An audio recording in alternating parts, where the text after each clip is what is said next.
Okay, so this is just a really quick video showing you how to make a basic freshie and how to bake it. These really are a lot. They're a lot easier than they look. So all you need is you want something that will stop your freshie from sticking to the pan. You can bake it directly on the pan. I don't love that though, because then you have to wait until they completely cool off before you can pull them off. So I like to use a silicone baking sheet, or you can also use parchment paper. So let me see if I have that. Now you have to be really careful and make sure you don't use wax paper. So this parchment paper is from Sam's Club. You can also buy it on Amazon or at Walmart. Any grocery store has it. But again, you want parchment paper because the wax in wax paper will melt and then you won't be able to get it off your freshie. So I just put the cookie cutter down on the mat. And the thing people hate most about cookie cutters is that they bend. So this one isn't quite sitting flat. And it looks like it's sitting mostly flat. So hopefully the beads won't melt underneath. But if they do, then we'll just have to trim it at the end. So I keep all my beads pre-mixed. I do have a video that shows you how to mix up colors if you need it. But for now, these ones are already done for me. So all we do is we're just going to fill up our cookie cutter about halfway. So we just pour it in. I like to spread it out so I can see how many I've got in there. That's looking pretty good. I'll add just a tiny bit more. So you don't want them to be too thick, otherwise it's going to be really hard for the middle to cook. But you also don't want them to be too thin, because I found that then the scent goes away really fast. So if you're having a hard time with keeping your freshie smelling strong, it may be because you are making them too thin. So now that we have this part done, that means that this one is ready to cook. Okay, so I combined these two from two videos. This one's just from my how to make a normal freshie video, and then this one is how to do ombre color. So if you haven't seen one of those, you can go watch it. But the next step is to just bake it. So I do it on 325. I just have an electric oven, which I really like. I do cook food in this oven. We haven't gotten sick or died, so it's probably okay. I do try to air it out in between, and try not to cook freshies in it if I'm going to be cooking dinner. But next step is you just stick them in the oven. If you put them on the bottom, they are probably going to cook faster than if you cook them on the top. With cookie cutters, I like to start at 8 minutes. Well, actually, these ones I like to do 9 just to make sure. And then we will come back and we'll check them in 9 minutes. Okay, so it's been 9 minutes. So I'm going to pull these out. And now let's figure out if they are done or not. So let's start on our cross. So looking at it, it looks pretty good. You can see it's really shiny. That's a good sign. That means that the beads have started to get melted.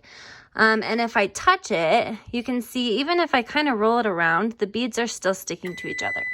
Oops. So that is what we're looking for. And then you can also tell that this is cooked really well because the edges aren't melted. So if your edges are melted, that means that you cooked it a little bit too much. So this one looks good. Now looking at this turtle, again, we're looking at the same thing. It looks pretty shiny and glossy, which means that it's definitely been in enough time and the beads have had time to cook. If you use too much mica, your beads will end up looking more dull and they won't get this glossy shine to them. So that's another thing that can kind of help you decide if you use too much mica or not. But looking at these, if I touch and roll it around, they all stick. So that means that these are both done and I'm gonna let them cool. With cookie cutters, you want to let them cool for about 8 to 10 minutes. You want them to be cool enough that when you take them out, they don't bend. So like if I were to try to pull this out right now, I would just end up with like a messy, gumbly gook, I guess you could call it. It'd just be like a ball of melted beads. And it would stick to the edge of the cutter and it just wouldn't come out. But if you wait too long, especially with things like this cross where they're kind of small, they tend to stick to the sides. And then when you try to get it out of your cookie cutter, it sticks. And it can bend your cookie cutter. So you can set a timer if you want, just kind of 8 to 10 minutes and then come back and pop them out of the cookie cutters. Okay, so now these have cooled off. You can tell that they're cool enough because they're still warm. So when I touch them, they're warm. But if I start to pop an edge out, it just pops out really clean. Now, like I said, cookie cutters are a pain. So you want to not bend your cookie cutter. You're bending your freshie as you get it out. So I hold it firm with one hand and then I just push out with my thumb. And as long as you timed it right, it really shouldn't be hard to get it out. So that one's out, and then we do the same thing with this one. And the cross really likes to bend in the middle. So you really want to keep it firm so that it can't bend. Like I said earlier, that is people's biggest complaint with cookie cutters, is how much they bend. Okay, so the next step is to drill. You can get yourself a nice person to drill, or you can do it yourself. I could drill myself, but this is my husband's contribution to the business. So, do you have any tips you want to give? Explain your process. It's super simple. You got to make sure it's on the smooth side. If you do it on the bead side, it'll rip giant holes. And you got to make sure that it is cold enough. Honestly, it's cold to the touch. If not, then the inner beads that are still warm will rip out and it'll make a huge nasty hole. I've drilled so many, I know inherently where to place them, but if I don't know if it's a new Freshie, I just take my fingers and I hold it, because that will approximate how it'll hang, right? Because if I hold it from here, it'll be slightly askew, stuff like that. One thing that we learned is that you want to make sure that it's probably, God, I'm really bad with measurements, like but quarter of an inch from the top, if not a little more. If you're in a really hot state, Florida, Texas, those southern states, maybe even a little more than that, it'll be fine. Your Freshie will hang just fine. I would not drill in the middle, but then you just take it, put your drill down.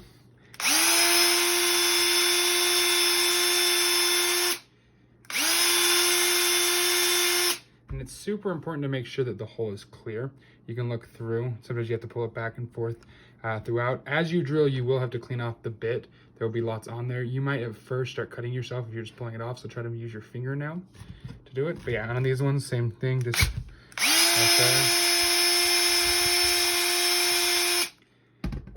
It's that simple. And then see, you can see through. That makes it easy to string. Okay, so now that you have your hole drilled, that means you're ready to string it. So this is just a 12-inch long piece of elastic. This one actually came from the dollar store. They sell some pretty good elastic, but from Dollar Tree. But if you don't have Dollar Tree, I put an Amazon link in the comments. This is 1 millimeter, so it's pretty thin. I cut 12 inches and then I tie the ends in a loop. So you just loop it around itself and then you just push the ends through like so, and then you just pull it tight. So what that does is it gives you just one continual loop, and then you take the end of the loop and you push it through your hole, and then you're going to make sure this part is flat and you'll push it through the end of itself like this. So what that does is it gives you a nice sturdy support that will keep the Freshie hanging straight so that it's not crooked. So when you put it on your rearview mirror, you want to make sure that it lays flat like that, and then it will hang the right way. So I'll just show you the same one with this one. This string's a little too long, but that's okay. So again, you'll just find the middle, you'll put it right through your hole, and then you'll make sure that the string's hanging flat. Pull it through, and then that will give you your strung Freshie. So then the last thing you need to do is you need to put it in a bag.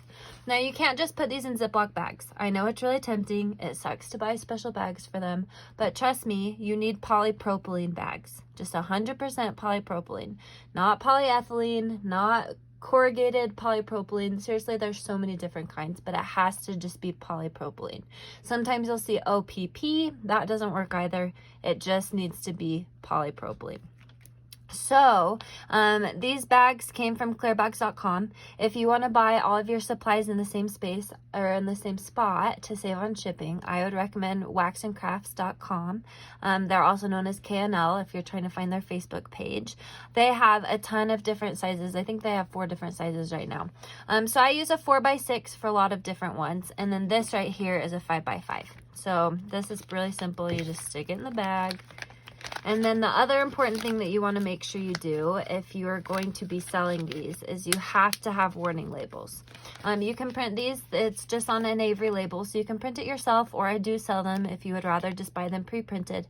But this is going to help protect you from any kind of damage or anything, because Freshies can melt, especially in the really hot southern states. So you just want to make sure that you're covered. This says, like, make sure that you keep it away from kids. Freshie oils are, well, candle oils, any kind of fragrance oil, right, is going to be really caustic, and so it can eat away at surfaces. So you want to make sure that you're not just throwing your Freshie on the dashboard, because the oils can discolor your dash. So it says make sure that you hang them at all times. Direct sunlight can also cause a Freshie to melt, and so that's a good thing to put on there.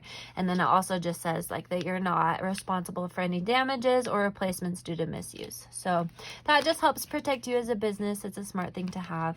But yeah, so here's those 5x5 bags, and then again you'll just stick it in, and then I put that same warning label on the back. So hopefully that was helpful, and now you are able to go make your own Freshie. So enjoy.